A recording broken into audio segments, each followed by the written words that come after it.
भाग 2 मैं और मेरा देश पाठ 14। कहानी के इस भाग में लेखक कहते हैं कि महत्व किसी कार्य की विशालता में नहीं, उस कार्य के करने की भावना में है। बड़े से बड़ा कार्य हीन है यदि उसके पीछे अच्छी भावना नहीं, और छोटे से छोटा कार्य भी महान है यदि उसके पीछे अच्छी भावना है।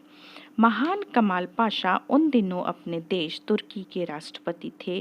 राजधानी में उनकी वर्षगांठ धूमधाम से मनाई जा रही थी। देश के लोगों ने उस दिन लाखों रुपए के उपहार भेंट किए। उत्सव समाप्त होने के पश्चात जब वे भवन गए तो एक देहाती बूढ़ा एक उपहार लेकर आया। सेक्रेटरी ने कहा, अब तो समय बीत गया। बूढ़े ने कहा, मैं 30 मील से पैदल चलकर आ रहा हूँ, इसलिए मुझे देर हो गई। राष्ट्रपति तक उनकी सूचना भेजी गई। कमाल पाशा विश्राम के वस्त्र बदल चुके थे। वे उन्हीं कपड़ों में नीचे आए और उन्होंने किसान का उपहार स्वीकार किया। मिट्टी की हंडिया को खोलकर उन्होंने देखा। उसमें 2 उंगलियां भरकर चाटने के बाद तीसरी उंगली शहद से भरकर बूढ़े के मुंह में दी। बूढ़ा निहाल हो गया। राष्ट्रपति ने कहा, दादा, आज सर्वोत्तम उपहार तुमने ही मुझे भेंट किया, क्योंकि इसमें तुम्हारे हृदय का शुद्ध प्यार है। उन्होंने आदेश दिया कि राष्ट्रपति की शाही कार में शाही सम्मान के साथ उनके दादा को गांव तक पहुंचाया जाए। क्या वह शहद बहुत कीमती था? क्या उसमें हीरे मोती मिले हुए थे? ना, शहद के पीछे उसके लाने वाले की भावना थी, जिसमें उसे 100 लालों का एक लाल बना दिया। दूसरी घटना हमारे देश की है।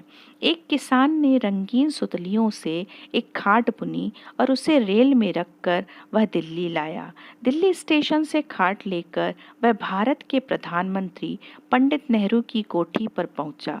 पंडित जी कोठी से बाहर आए तो वह खाट उसने उन्हें दी। पंडित जी को देखकर वह इतना भावमुग्ध हो गया कि कुछ कह न सका। पंडित जी ने पूछा, क्या चाहते हो तुम? उसने कहा, यही कि आप इसे स्वीकार करें। प्रधानमंत्री ने उसका यह उपहार प्यार से स्वीकार किया और अपना एक फोटो दस्तखत करके उसे स्वयं भी उपहार में दिया। जिस दस्तखती फोटो के लिए देश के बड़े बड़े लोग, विद्वान और धनी तरसते थे, वह क्या इस मामूली खाट के बदले में दिया गया था? नहीं, वह तो उस खाट वाले की भावना का ही सम्मान था। हमारा काम देश के अनुकूल है या नहीं? इस प्रश्न का उत्तर क्या है कि हम अपने कार्यों को देश के अनुकूल होने की कसौटी पर कसकर चलने की आदत डालें। यह बहुत उचित है और बहुत सुंदर, पर हम इसमें तब तक सफल नहीं हो सकते जब तक कि हम अपने देश की भीतरी दशा को ठीक ठीक ना समझें।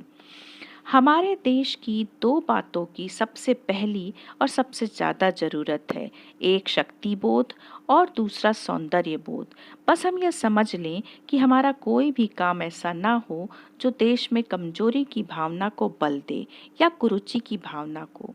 क्या आप चलती ट्रेनों में, मुसाफिर खानों में, क्लबों में, चौपालों में और मोटर बसों में कभी ऐसी चर्चा करते हैं कि हमारे देश में यह नहीं हो रहा, वह नहीं हो रहा और यह गड़बड़ है, वह परेशानी है? साथ ही क्या इन स्थानों पर या इसी तरह दूसरे स्थानों पर आप कभी अपने देश के साथ दूसरे देशों की तुलना करते हैं और इस तुलना में अपने देश को हीन और दूसरे देशों को श्रेष्ठ समझते हैं? यदि इन प्रश्नों का उत्तर हाँ है, तो आप देश के शक्ति बोध को भयंकर चोट पहुंचा रहे हैं और आपके हाथों देश के सामूहिक मानसिक बल का ह्रास हो रहा है।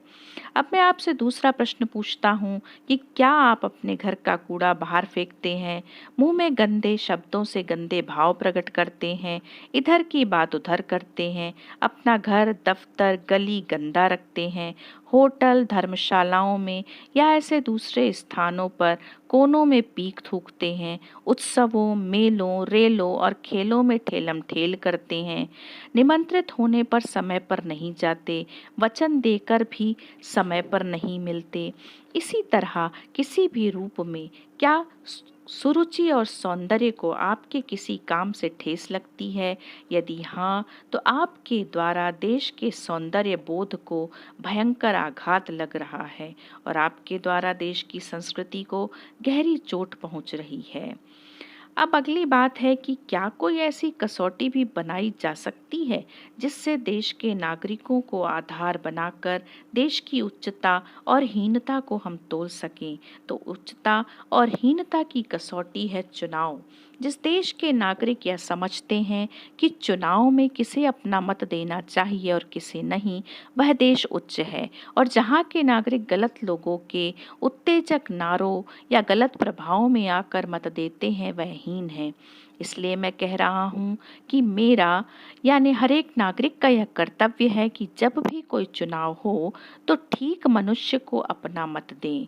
और मेरा यह अधिकार है कि मेरा मत लिए बिना कोई भी आदमी किसी अधिकारी की कुर्सी पर ना बैठे। इस निबंध के माध्यम से लेखक ने बताया कि राष्ट्र में व्यक्ति की सही पहचान होती है। हर नागरिक का यह कर्तव्य है कि वह अपने देश के सम्मान का पूरा पूरा ध्यान रखे। देश के मान सम्मान और गौरव के साथ हर देशवासी का मान सम्मान और गौरव जुड़ा होता है। धन्यवाद।